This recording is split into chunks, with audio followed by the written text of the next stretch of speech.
You want to make smart contracts, but you don't want to write any code. Go to ODOC.APP. From your profile avatar, choose contract and create a new contract. In this contract, you can assign a task for someone. You can assign a payment as well, let's say $100. And also in the future, you can release this payment if you don't want to release it now.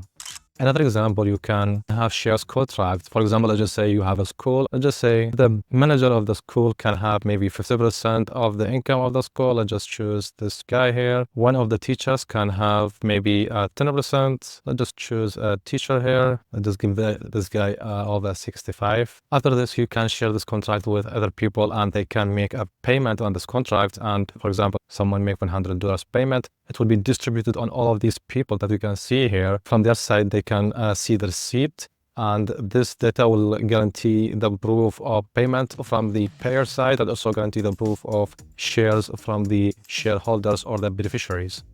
Imagine to do too many things with these type of custom contracts and there is no code needed at all.